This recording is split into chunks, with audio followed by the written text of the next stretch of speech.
Salut la team Parents Solo. Alors le thème du jour, ça va être comment choisir son avocat. Pas son avocat le fruit, hein, son avocat pour le divorce, vous en doutez bien. Donc cette vidéo elle s'adresse plutôt à ceux qui sont en train de divorcer ou déjà qui ont commencé les premières démarches. Donc d'ailleurs si vous avez besoin d'apprendre à dire non, ou si vous avez besoin, j'allais dire, de connaître les meilleures façons de vous sortir d'une relation toxique, je vous ai mis des petits liens en dessous. Vous pouvez aller voir, c'est des méthodes qui ont été éprouvées et qui fonctionnent. D'ailleurs, c'est pour ça que je vous les conseille. Hein. Donc n'hésitez pas à les voir. Voilà, ceci dit, on attaque tout de suite la vidéo. Donc avec le premier point, pour bien choisir son avocat. Et ce premier point, c'est la proximité. Et oui, ça paraît idiot, mais pouvoir rencontrer son avocat rapidement, c'est très important.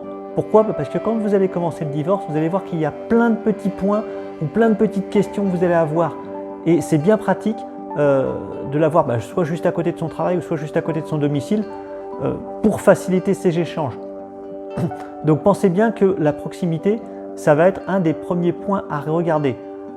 Le second sous-point, j'allais dire, ça va concerner aussi les frais supplémentaires qui pourraient être engagés. Alors que je vous explique ça, votre avocat, il va être rattaché à un tribunal. Si votre affaire elle est jugée par un autre tribunal, vous allez avoir des frais à payer, donc, puisque l'avocat ne va pas directement assister à l'affaire, il va devoir payer un prestataire qui lui sera rattaché au tribunal concerné pour plaider. Donc ça c'est aux alentours de 2000 € quand même. Donc voilà, vous comprenez bien que le tribunal de rattachement ça va être quand même quelque chose d'hyper important.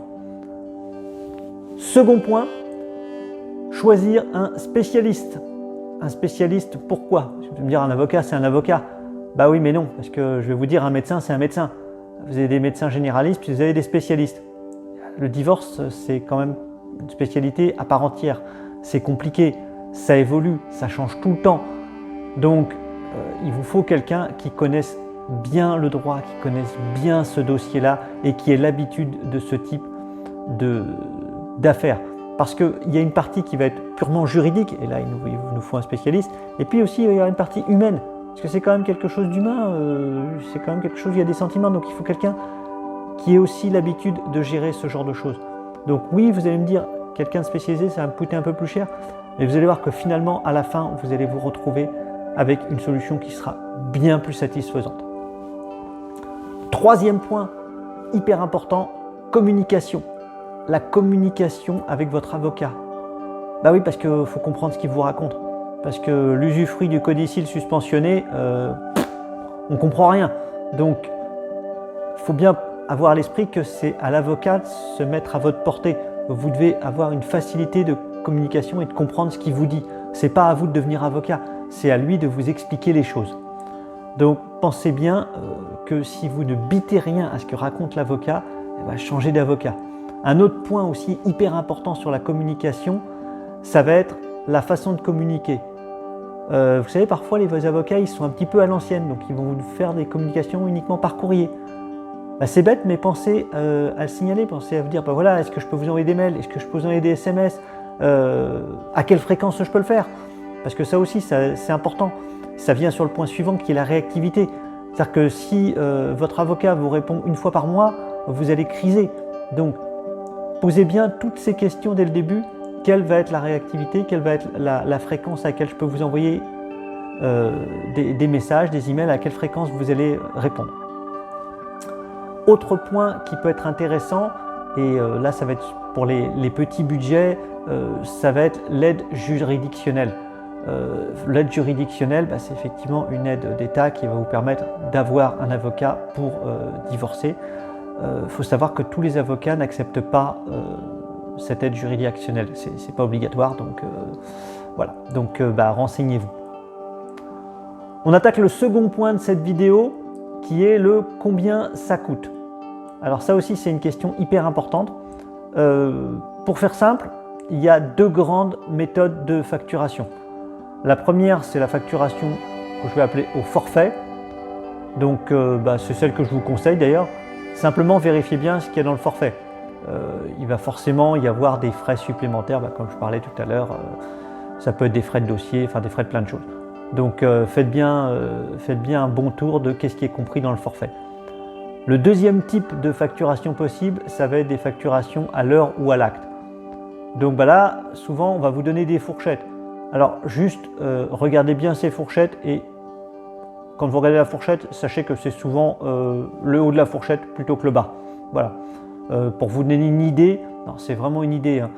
Sur l'Île-de-France, c'est environ 300 € de l'heure. Voilà. Alors en province, c'est peut-être un petit peu moins, mais c'est pour se donner une idée. Voilà, maintenant que vous avez compris ça, je vais vous dire que les honoraires en fait, des avocats sont complètement libres.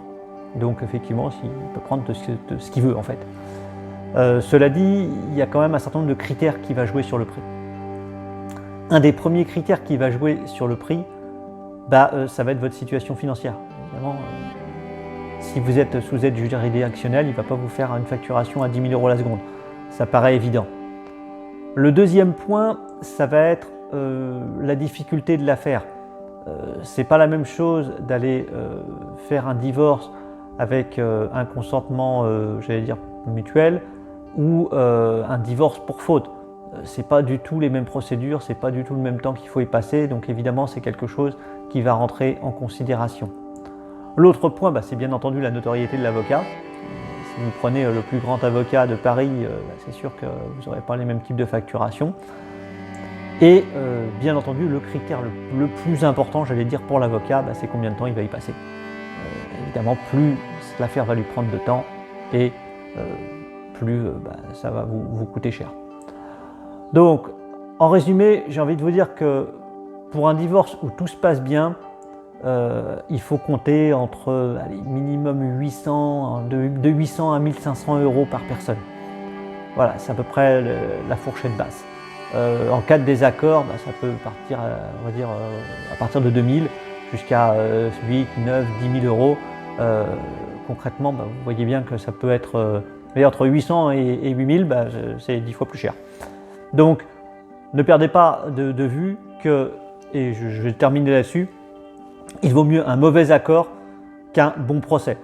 D'ailleurs, vous allez pouvoir voir ma vidéo, j'ai fait une vidéo sur comment divorcer rapidement, n'hésitez pas à jeter un œil aussi. Voilà, j'arrête là pour cette vidéo, j'espère qu'elle vous aura été utile. On se retrouve la semaine prochaine pour une nouvelle vidéo sur la team Parents Solo. Salut, salut!